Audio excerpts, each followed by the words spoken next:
할렐루야.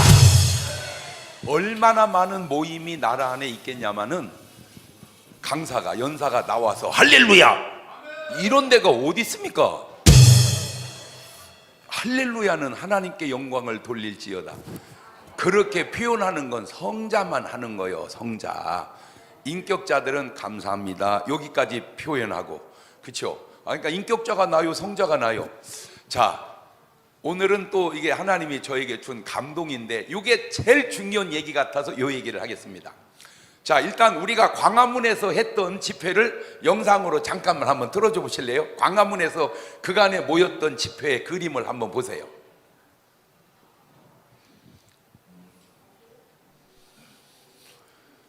대한민국 역사에 들어주세요.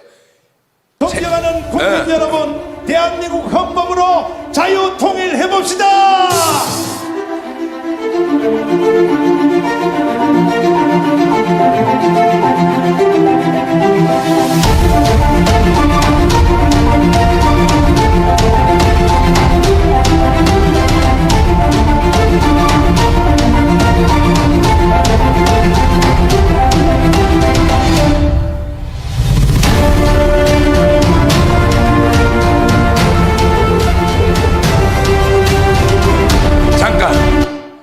대한민국 4357년 역사 속에 누가 이렇게 모았습니까?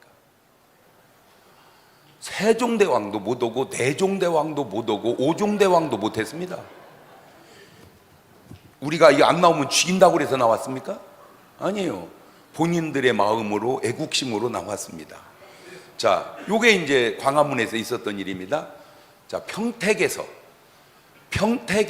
모였던 일을 또 한번 보실래요? 평택시 설립 이래 저렇게 모였던 적이 없답니다. 평택도. 자, 평택 한번 모인 거 보세요.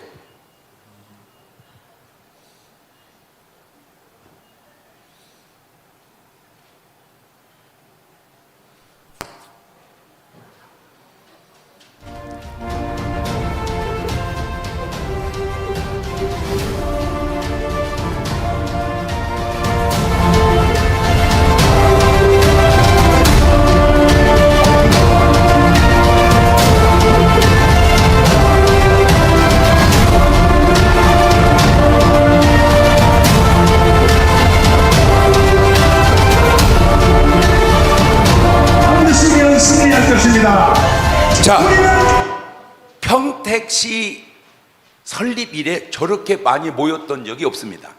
그런데 저 그룹 옆에 개 따님들도 좀 모였습니다. 자, 그 장면도 한번 보실래요?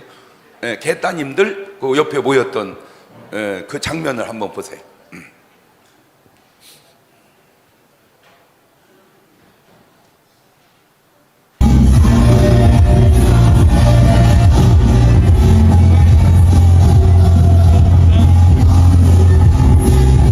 자, 됐습니다.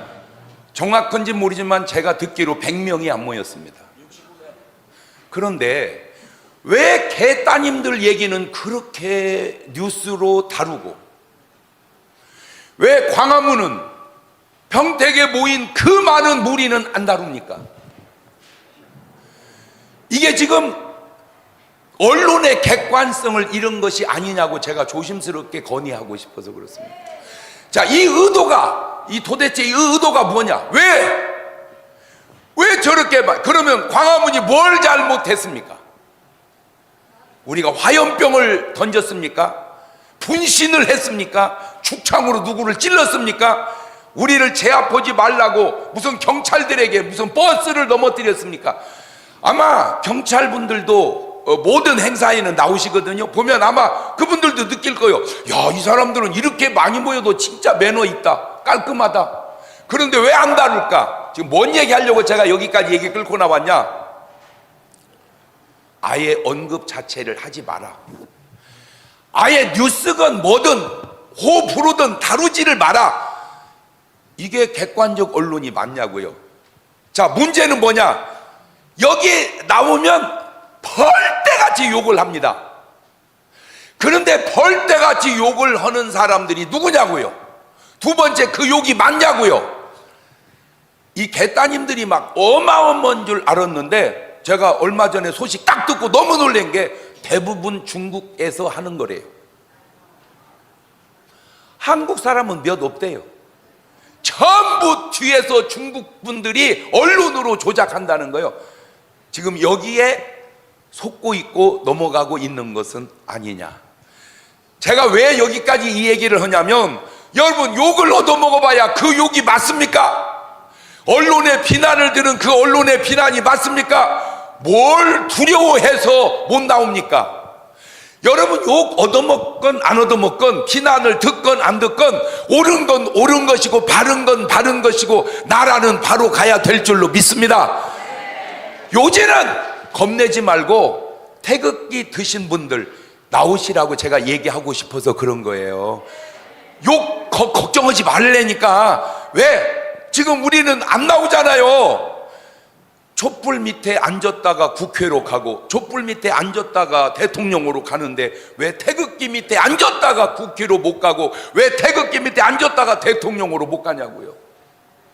이제는 당당하게 나와서 비난 신경 쓰지 말자. 왜? 그 비난이 잘못한 비난이 맞아야지 잘못도 없는 비난은 맞냐 그 말이요. 아니, 어디는 잘못 없습니까? 잘못하면 고쳐야 돼. 더 얘기할 거 없어요. 잘못하면 그건 고쳐야 돼요. 그러나 이런 여론에 담벼락에 오늘날 지금 한쪽 힘이 그걸 못 이겨내는 거예요. 여러분, 저 여론 별것도 아닌 거 겁내지 말고요, 그냥 확 밀어제껴서 완전히 이번에 이기면 되는데, 대전에서 있었던 일입니다.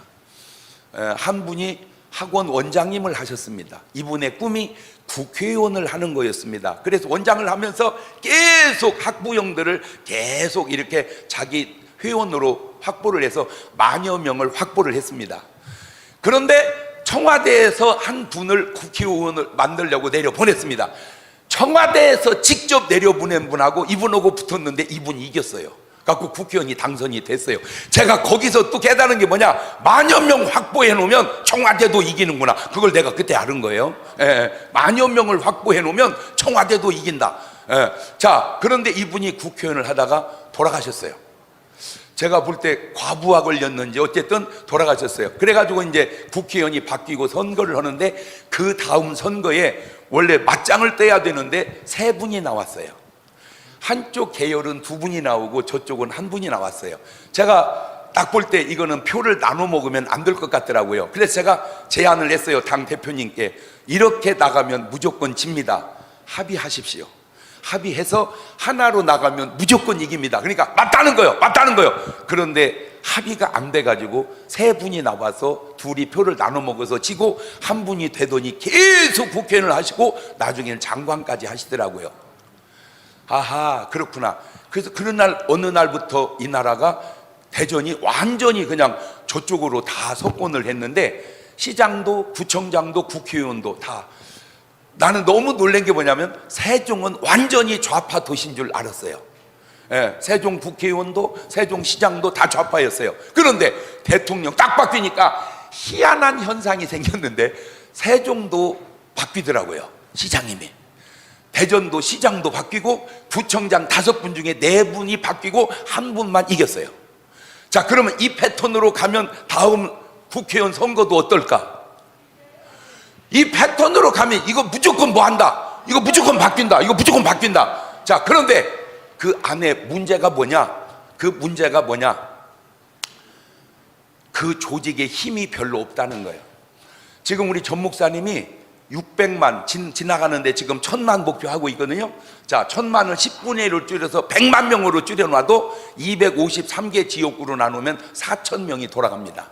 여러분, 4000명이 밀어주면요, 관계없는 쪽이 있어요. 호남은 밀어주건 안 밀어주건 그쪽이 되고, 영남도 밀어주건 안 밀어주건 그쪽이 됩니다. 그러나 경선이 만만치 않은 데는요, 4000명이 밀어주면은 거의 될 확률이 엄청납니다. 이해되죠? 뭔 말인지. 그렇죠? 그런데 이게 4만 명이 밀었다.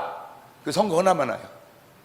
4만 명이 밀어주면, 예를 들어서 지금 여기 이 지역을 4만 명이 한 분을 지지해 줘 보세요. 이길까요? 질까요? 하나만 아니니까. 아쉬움이 뭐냐면, 지난 총선 때 개표를 했을 때는 거의 다 많이 이겼어요. 그런데 사전투표를 열면서 다 바뀌어버렸어요. 나는 지금도 희한하고 지금도 궁금해요. 나는 그래서 제가 개인적으로 요구하고 싶은 게 뭐냐면, 목사님 여러분 오해하지 마세요, 이거는 진실입니다, 사실입니다 라고 공개적으로 증명을 해주면 좋으련만 안 해요. 저는 법을 잘 몰라도 내가 하는 법 상식은 선거법은 6개월 안에 해결을 해야 돼요. 그런데 지금 끝나가는데도 해결이 안 돼요. 안 이상해요? 아니, 안 이상하냐고. 재판도 이상하고 선거도 이상하고. 자, 그러면 그렇게 해서 된 분들에게 제가 양심에다가 선언을 해주고 싶어요.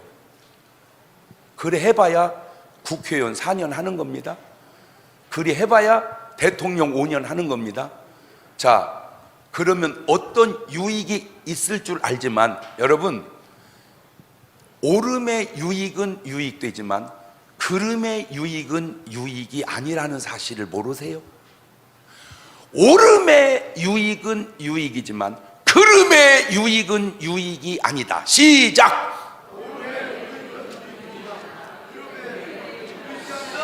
가만히 있으면 안 돼요. 이게 머리가 정립이 돼야 돼요.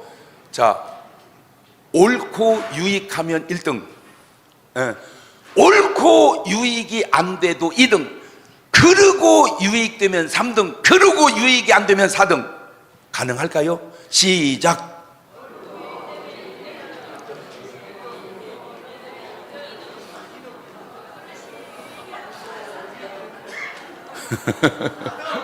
제가 40여 년 목회를 하면서 저는 몰랐죠. 그냥 목회만 했죠. 우리 교회 다니는 분도 많고 다니다가 돌아가신 분도 계시고 이민 간 분도 계시고 타교회로 가신 분도 계십니다. 그런데 신기한 걸 제가 발견했어요. 임종할 때 하나님이 감동을 줘요. 그러면 꼭 가요. 제가 가서 기도해 주는 그 기도가 임종 기도예요. 그리고 나면 며칠 있다 돌아가시더라고. 제가 딱 가잖아요. 그러면 깔딱깔딱 숨이 넘어가면서도 아이고 목사님 바쁘실 텐데 어떻게 오셨어요? 이러지. 아저씨 누구요? 지금까지 한 명도 없어요. 다시 말하면 중문교회 다니면서 치매 환자는 한 명도 없다. 안 신기해요? 안 신기하냐고요. 한 명도 안 걸려. 왜 그럴까? 분석하다가 깨달은 첫 번째가, 제가 설교를 시작하면 끝날 때까지 최소 수십 번은 웃습니다. 계속 웃어. 계속. 왜? 제가 설교가 재밌거든요. 그게 나는 별것 아닌 줄 알았어요. 그 웃음이 알고 보니까 엄청 영양제를 제가 먹인 거예요. 계속 웃다가 호르몬이 막 도파민도 생기고 세로토닌도 생기고 막 좋은 호르몬이 막 생겨요. 그러니까 건강해요. 그러니까 잘 치매가 안 와요. 그런데 신기한 걸 봤어요. 다 웃는데 못 웃는 분도 계시더라고. 막 다 깔깔깔깔깔 웃는데도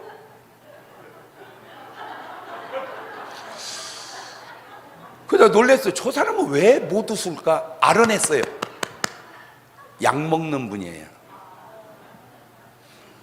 정규적으로 계속 약을 먹으면 웃음을 잘 못 웃더라고요. 웃음도 근육이 자꾸 발달해야 웃어지지, 안 웃다가 웃으려면 땡겨서 잘 안 웃어져요. 그런 사람은 어떤 근육이 발달했냐? 인상 쓰는 근육이 발달하고 안 좋은 근육이 발달해. 그러니까 안 좋은 쪽 감정 표현은 잘하는데 좋은 쪽 감정 표현이 안 되는 거야. 두 번째 치매가 안 걸리는 이유가 뭐냐? 네 박자입니다. 이 네 박자의 논리가요, 이거 나라를 네 박자로 다스려야 돼요. 이 네 박자가 왜? 좋고 옳고 유익되면 1등, 그런 데다가 유익되지 않으면 4등. 갈등이 뭐냐? 유익은 된데 그런 거 하고 옳은데 유익이 안 되면 세상은 옳고 그름 따지는 것보다 유익을 따라가요. 그러니까 인생이든 나라든 모래 위에 세워가는 거예요. 그러나 옳음에 세워가면 그거는 무너지지 않습니다. 그거를 예수님은 반석 위에 집을 지으라고 얘기한 거거든요. 그래서 제가 이렇게 한 4박자를요 별별 사람이 다 인용해요. 이미 내가 4박자 하기 전에 어떻게 알고 나는 너무 신기한 게 그걸 노래로 만들어서 불렀더라고. 송대관 씨가 쿵짜작 쿵짝 4박자 속에 안 신기해요? 이미 노래가 나왔어요. 저는 설교로 그렇게 해요.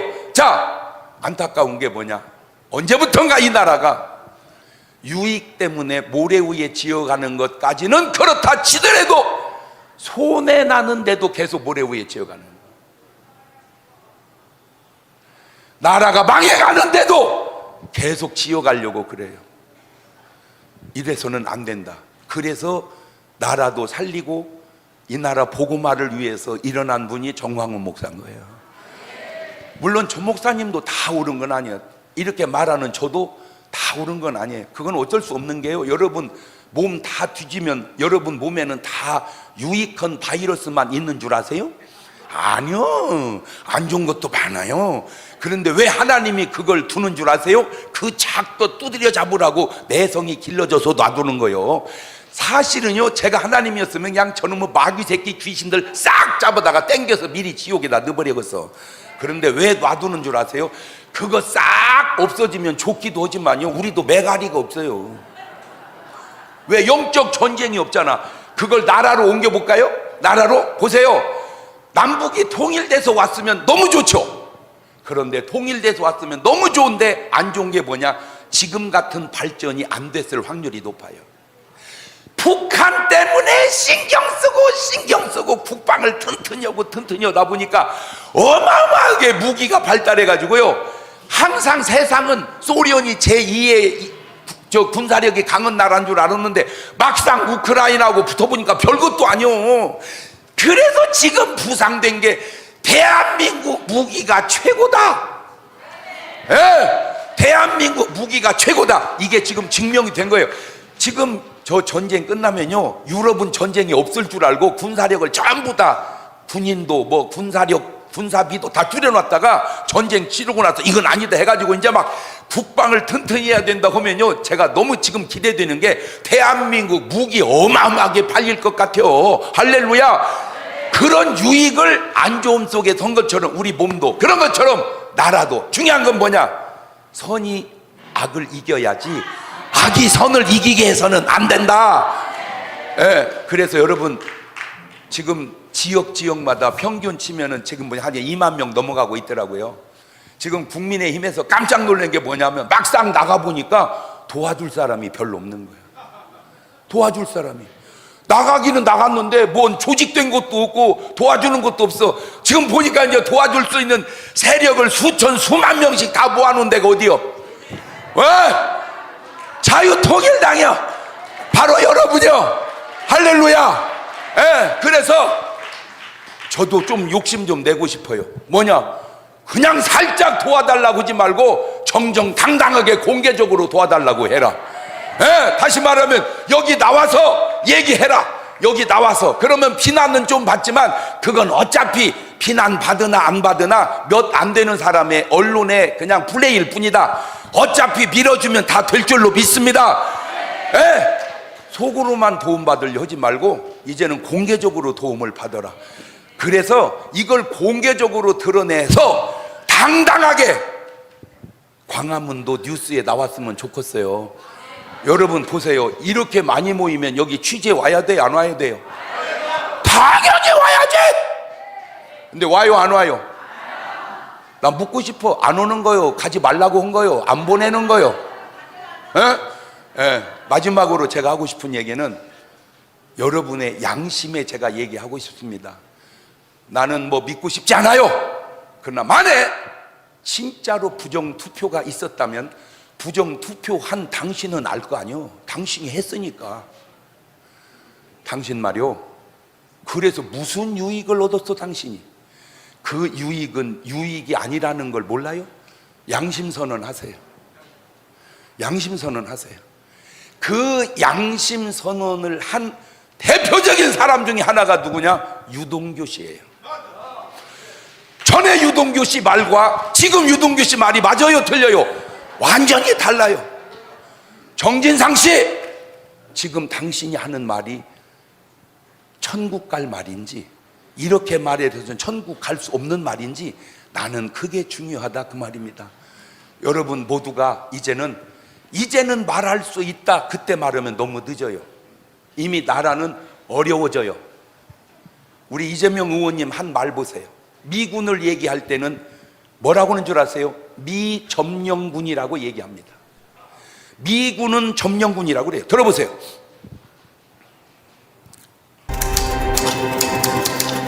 이제 이 미점령군하고 그만! 자, 미군은 점령군이라고 표현해요. 그런데 북을 표현할 때는 우리라고 표현을 하더라고요. 자, 들어보세요. 바로 그것도 그냥 말한 게 아니야. 원고를 읽은 거요. 그러니까 착시가 아니야. 아예 뿌리 깊은 사상이 표현된 거요. 시작. 선대들, 우리 북한의 김정일 또 김일성 주석의 노력들이 폄훼되지 않도록, 훼손되지 않도록 애써야 할 것입니다. 자, 김일성이가 뭘 그렇게 공로를 쌓아놨습니까? 저 나라 개판으로 만들어 놓고, 거지 나라 만들어 놓고, 대한민국 쳐들어와 가지고 수백만 명을 죽이고, 지금도 남북이 분단이 돼서 내가 하는 상식으로 1000만 이상이 가족을 보지 못하게 해놓은, 그걸 폄훼하면 안 된다 그 말입니까? 그러면 저분들이 이승만 대통령, 박정희 대통령 칭찬하는 건 봤습니까? 적어도 그분들은 그래도 나라를 여기까지 오는데 밑거름을 갖고 경부 고속도로도 깔아놓고, 물론 잘못된 것도 있지만 잘못했으면 이 나라가 여기 어떻게 왔겠어요 진짜. 보세요. 단어 하나 속에 사상이 드러나고, 이제는 말할 수 있다라고 5년 10년 후에 얘기하면 이미 나라 다 기울어져 버립니다. 부탁드립니다. 이제 말한다는 그 이제를 좀 땡겨서 지금 말해 주십시오. 지금 양심 선언을 해 주십시오. 지금 양심 선언을 해 주십시오. 당신의 한마디 양심 선언이 이 나라를 바른 방향으로, 좋은 나라로 훨씬 빠르게 쉽게 갈 수 있기 때문에 그렇습니다. 자, 그 양심 선언을 한 또 할아버지 한 분 얘기. 자, 저분이 우리 아버지보다 연세가 더 많으시더라고요. 저 할아버지 평생을 고정간첩으로 지냈던 분 얘기 한번 마지막으로 들어보세요. 남한에서 모든 데모라든가 뭐 폭동을 일으키는 것은 저우의 지령이 없이는 안 돼요. 그리고 또 그 폭동 시위라든가 이런 것을 누가 주동이 돼서 일으켰는가, 거기에 포인트예요. 5.18 김대중이거든. 그럼 김대중의 바탕은 1946년도 공산당 때부터 김대중을 내가 알아. 활동하던 것을. 그러니까 할아버지가 북한 가기 전에 저 전라남도에 연락책 할 때도 이미 김대중을 알고 있었다는 거죠. 김대중을 알고 있었다. 알고 있었다. 그러니까 김대중이라고 그런 것은 이 빨갱이면 제2의 박헌영이에요. 제2의 박헌영이. 그만. 저 할아버지 말이 틀려야 되잖아요. 그죠? 저 말이 맞다면 저게 양심 선언 아니냐고요. 꼭 부탁드립니다. 균형을 잃어버린 이 나라를 이대로 놔두면 되겠습니까? 몇 명이 양심 선언하면 내가 볼 때 나라 바로 잡힐 거라고 생각을 해요. 회사에서 여기 취재 나가지 말라고 해도 양심 선언하고 나와서 취재해서, 이렇게 광화문 사람들이 모여서 이런 얘기 했다고 꼭 뉴스 내보내 주시고요. 신문도 기사로 다뤄주세요. 그게 객관성 있는 언론 아닙니까? 도대체 뭐에 걸려서 뭘 잘못했길래 왜 언제부턴가 나라의 균형을 이렇게 잃어버렸습니까? 몇 분만 양심 선언하시면 나라의 균형도 잡아지고 정말 이 나라가 가야 할 바른 길로 갈 수 있을 것 같아서 그렇습니다. 다시 이야기합니다. 오름 위에 유익이 되어야지.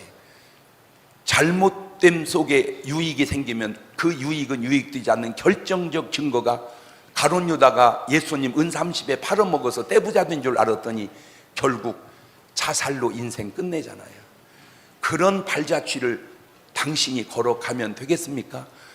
가룟 유다에게 제가 있었다면 목사님 말씀이 맞습니다, 나 양심 선언 하렵니다 하고 회개했다면 유다가 죽었을까요? 아니요. 제가 볼 때 베드로보다 더 위대한 사도가 됐을 것 같아요. 왜냐하면 저는 목사로서 베드로의 간증은 이렇습니다. 제가 말이요, 주님을 3번이나 모른다고 부인했던 사람이요, 회개하고 이렇게 목사가 됐습니다. 그 간증이 날까요?